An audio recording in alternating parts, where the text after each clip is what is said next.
हालामनि रायजो राजा आरो दिनै जिहेतु खौसेथि बर' सुबुं आफाद धेमाजि जिल्लानि बाथि नै बोसोरारि जथुम्मा आरो गगामुग दख'रानि थामथि नै बोसोरारि जथुम्मा आरो बेजों लोगोसे स्निथि नै बोसोरारि जथुम्मा दुलाराय आइजो अनसाय आफाद गगामुग दख'रानि बेयाव बे दिनैनि गेवलां मेलाव आंखौ गाहाय आलासि महरै लिंहरनायखाय गिबियावनो नोंथांमोननि मोनफ्रोमबो चेनेलनिफ्राय आंनि गोसो गोरबोनि हामलायनायखौ बिथांमोननिसिम बावबाय। जिहेतु खौसेथि बर' सुबुं आफादा दिनै आसामनि गं 22 जिल्लानि बिथोराव बिनि जिथु बिथा बे धेमाजि जिल्लायावनो गोख्रोंसिन नाङो। दा मैयानि मेलाव जिहेतु गोदान मोनसे आफाद दाबाय, गोजाम आफादखौ सिफायनानै गोदानै दाबाय मोनफ्रोमबो आफादानो। बे गोदान जायब्ला बिबानगिरिफोर आं बिथांमोनखौ गोरबोनिफ्रायनो सिबिनाय लानानै जिहेतु बर' माहारियारि बाद आरो बर' जौगाथायनि थाखाय आं खामानि मावनो थाखाय बिथांमोनखौ खावलायदों।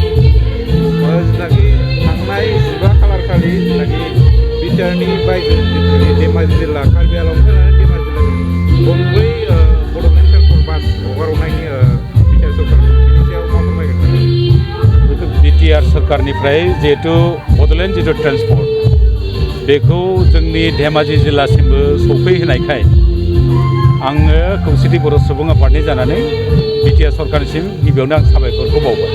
जिहेतु हान्था मेलाया जिहेतु जौगाथाय जाबाय, लामा सामायाबो मोजां जाबाय, जाहाथे जोंनि बिटिआरनिफ्राय आरो जोंनि धेमाजियाव जिहेतु खोब बर' दङ, बिटिआराव थांलाय फैलायनि थाखाय बे मोनसे सहज उपाय जाबाय होननानै आं बिथांमोनखौ गोजोननाय बावहरबाय। 15 साननि गेजेरावनो बियाब दाफुंनाय 15 साननि गेजेरावनो सेन्टिनेल पेपाराव 15 साननि गेजेराव बियाब दागोन होनना बुंनाया बे बाथ्राया एसे लिरनाया एसे गोरोन्थि जादों। थारमाने दाख्लै जिहेतु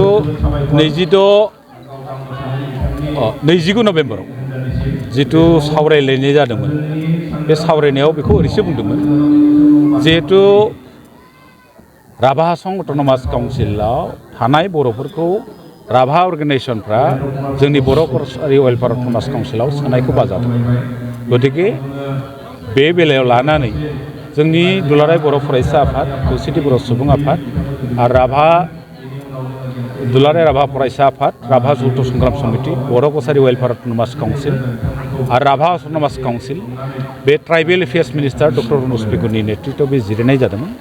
बेयाव जिरायनायाव बेखौसो बुंनाय जादोंमोन जे बर' कसारि वेलफेयार अट'नमास काउन्सिलनि गामि सोसननायनि बेलायाव नैबे 15 साननि गेजेराव जिबिलाक आपत्ति दं बेखौ निष्पत्ति खालामनो थाखाय सेस्था खालामनाय जागोन, बे खोथाखौसो बुंदों। गगामुग हालामनि बियाब समस्ति बे मोनसेल' जादों, बे गगामुगनि रायजोफ्रा गोजोननाय मोनाखै। बेनि सिगाङाव जिहेतु बर' कसारि वेलफेयार अट'नमास काउन्सिलनि जिथु गामि सोसननायानो जायाखै, बियाब दानानै जों मोनसे ड्राफ्ट मडेलखौ आवगोलाव होदोंमोन, बेबो जायाखै आरो बिसायख'थिसिम बेखौ लांनांगोन। बे बेलायाव गं 22 जिल्ला दं। गं 22 जिल्लायाव बे 32था समस्तिखौ राननाया खोब गोब्राब जादों आरो बे बेलायाव दाख्लै 12 सेप्तेम्बराव मानगोनां चिफ मिनिस्टारजों रायज्लायनायाव मोनसे बाथ्राया रोखा जादों। थारमाने जोंनि जिथु गामि सोसननाया पेज वाइसआव जागोन, बिथाङा बुंनाय मथे आपत्ति गैयै गामिफोरखौ बर' कसारि वेलफेयार अट'नमास काउन्सिलाव सोसनग्रोगोन, बिनि उनावसो बियाब दागोन। आरो मोनसे बाथ्रा बुंबावदों चिफ मिनिस्टारा, बराक भेलिनि जिथु ब्लु रियां बेखौ दोनथ'नायनि बाथ्रा बुंदों, गारनायनि बाथ्रा बुङाखै, दोनथ'नायनि बाथ्रा बुंदों। दा बेफोरखौ लानानै जों रिडिमिलिसन जायोब्ला आरो जोंनि जिथु मडेलिटि बेनि मथेबा 50टा समस्तिजों जिथु बे समस्तिफोरखौ उनाव मोनसे जेनेरेल काउन्सिलाव बेखौ सिद्धान्त लाना बारायहोनो हायो। दा गगामुग दख'राया हिसाबै नङा, धेमाजि आरो गगामुग मोनसेल' समस्ति जानानै दङ। जिहेतु बेयाव गोबां बर'फोर दङ, बेखौ नायनानै बे गगामुगल' नङा, गगामुगजों लोगोसे गुबुन ओनसोलावबो बियाबफोरखौ नांबावगौ जादों। दा बेफोरखौ जों खौसेथि बर' सुबुं आफाद, दुलाराय बर' फरायसा आफाद आरो बर' कसारि वेलफेयार अट'नमास काउन्सिल जयै सावरायलायनानै जों बेफोरखौ बोरैहाय गोरोबहोनो हायो बेनि थाखाय नाजानाया जोंना दंबाय थायो। दा जेब्लानो जाथ'वाखै बेखौ गावजों गाव मिलायनानै बेखौ इसु बानायथ'लायनाया बे गेदेर बाथ्रा नङा। माखासे काउन्सिलखौ जों बोरैहाय गामिफोरखौ बोरै सोसनना लानो हागोन बेनि थाखायसो खामानि मावनो थाखाय आवगायबोनांगौ आं खावलायो। जिथुनाखि जोंनि धेमाजि जिल्ला क'आबु ओनसोला DWC जा आन्दाराव दा गोग्लैना सोलिगासिनो बिनि गेजेराव जों MSC आव दङ। MSCनिफ्राय जिथुनाखि ओंखारनाय बेखौ जोङो एसे खौरां मोनबाय थादों। बिनि सायाव माबायदि जानानै दं? गुबुन गुबुन जोंना मोनसे जोंनि आयेनाव लिरनाय दङ। आसामाव गासै जोंनो काउन्सिल होनाय समाव 6टा अट'नमास काउन्सिल दंखायो। बे 6टा अट'नमास काउन्सिलाव थानाय बर'फोर बै काउन्सिलफोरजों मोनसे रायलायग्रोनानै बे काउन्सिलाव थानायफोरखौ बरननानै बर' काउन्सिलाव सोनायनि बाथ्रा आसाम सोरखारा मोनसे सिद्धान्त लादों। दा बे बेलायाव आसामाव जेसेबां काउन्सिलफोर दङ रावहाबो जेबो आपत्ति गैया बर'फ्रा बर' कसारि अट'नमास काउन्सिलाव थानायखौ। खिन्थु मात्र अबजेक्सना फैदों राभा अट'नमास काउन्सिलनिफ्राय। मानोना राभा अट'नमास काउन्सिलखौ स्टेट गभर्नमेन्टआ 6 सिडिउलसिम जौगाहोनो थाखाय मोनसे प्रप'जाल हरना दोनदों भारत सरकारनो। गतिके बिथांमोना बुंदों जिहेतु जों बर' आरो राभा बिदा फंबाय बर'फोरखौ बोखारोबा बेनि जिथु कन्टिनिउटि नांजाबनाय बे बायनानै थाङोब्ला जोंना 6 सिडिउला जानाय नङा। बेनिखायनो बिथांमोना खावलायदों। दा बेयाव जों बुंबाय थादों जे काउन्सिला जिहेतु जों मोनबाय बे मोननाय काउन्सिलाव जोंना बर'फ्रा थाजोबनो मोननांगौ। नोंथांमोननि 6 सिडिउल मोननायाव जों बाजानांगौ गैया। थोंजोङै एबा खेंस्लायै जि मदद होनांगौ खौसेथि बर' सुबुं आफाद आरो दुलाराय बर' फरायसा आफादा नोंथांमोननि काउन्सिल मोननायाव मदद होगोन। खिन्थु जोंखौ बर' कसारि वेलफेयार अट'नमास काउन्सिलाव थानो होनांगौ होननानै जों बुंनाय जादों। सार मैया जितु नदियाव बर' बिजोंखौ लानानै जिहेतु ग'बेक खालामबाय थादों जोंनो नाङा होननानै बुंदों दर'ना होदों बेनि सायाव माबाफोर बुंनो सार?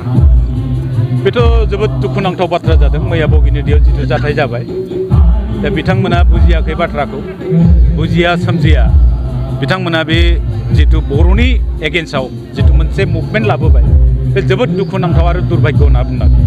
मानो होनना बुङोब्ला जों जितु सेपारेट मोनसे डाइरेक्टरेट मोनबाय बे सेपारेट डाइरेक्टरेटनि आन्दाराव बबे बबे फरायसालिफ्रा थागोन बे मोनसे रोखा सरकारा लादों।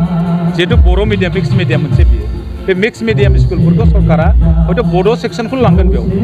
आरो बेखौनो बिथांमोना बुंदों BTC ग'बेक BTCआव हाब्बाय स्कुला आरो जोंनो बर' मिडियामखौ नाङा होनना बुंदों। जों जिहेतु गोरोबलायनायनि बाथ्रा बुंबाय थायो। आसामाव गोबां हारि माहारि जाथि दं।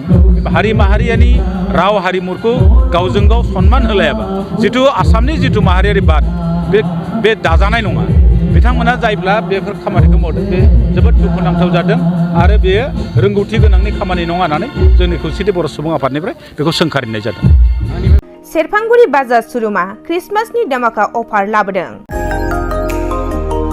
क'क्राझार जिल्लानि सेरफांगुरियाव थानाय फुंखा एन्टारप्राइज बाजार श'रुमा 15 डिसेम्बरनिफ्राय 31 डिसेम्बरसिम क्रिसमास दामाका अफार आरो एक्सचेन्जनि खाबुफोर होगासिनो दङ।